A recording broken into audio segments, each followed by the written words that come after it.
the air.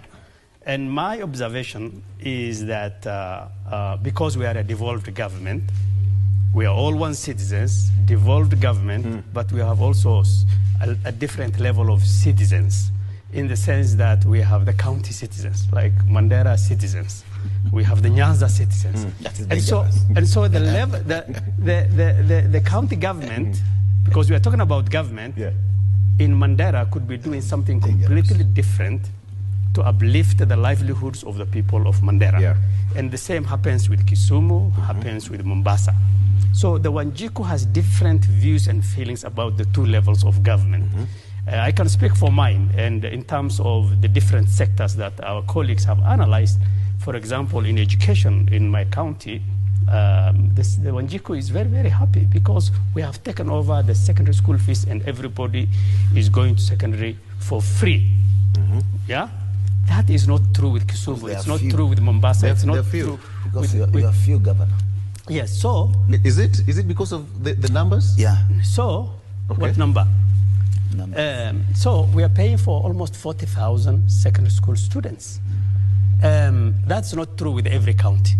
And so you can imagine the difference between the feelings of the two Wanjikus, if you want to use that terminology. And that is true. In healthcare, we have put quite a bit of legwork as a county government. And we had ensured that every person in my county is able to access and afford healthcare without being turned back when they come to the dispensary at the primary level to the referral level. So this is quite subjective in a way.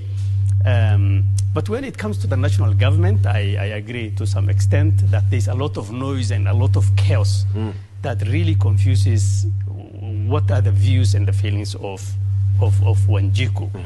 You talked about SHA, for example. First of all, we must agree fundamentally, and the advantage I have over my colleagues here is that I am in government, so I can actually, I'm an insider and I can feel what's happening, is that, for example, SHA, you see, when government comes in, why you come in is, and you campaign on a platform of manifesto to believe that you can actually change things and improve this country or this county.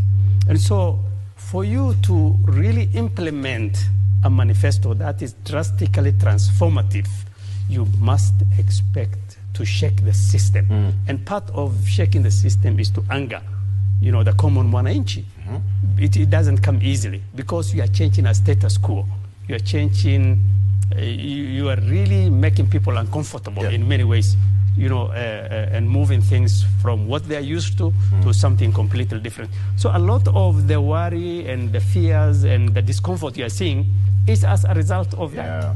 But is there hope at the end of the day? Because the big question is, are we generally heading in the right direction? That's my opinion is that we are heading in the right direction as a country. SHA, of course, it has its problems, but it's way, way better than what we had in NHIF. I can attest to that because I can feel it. I am on the ground. I see what citizens go every day. There are some things that we can improve within SHA that can really make things better, absolutely. But in terms of the overall objective of improving healthcare and access to health and affordability, because in the first place that was the intent, is that we are actually heading in the right direction. Not considering, the challenges that we are facing and all the noises. The same thing with housing sector. I mean, what else would you have done? We are implementing an affordable housing program. Where will you get the money? What better things would you have done for Kenyans? You must levy some sort of taxes in order to generate, to allow the government to implement this important program. I am sure none of my colleagues would disagree that there is housing crisis in Kenya. And the only option is for the government to undertake certain program that will ease this problem. And one of the ways is what we are undertaking right now.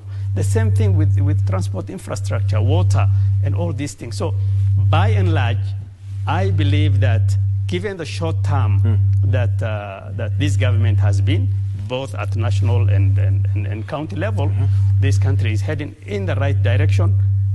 The only thing is that there hasn't been enough time to really feel the true positive impact of all the programs that have been implemented. Okay.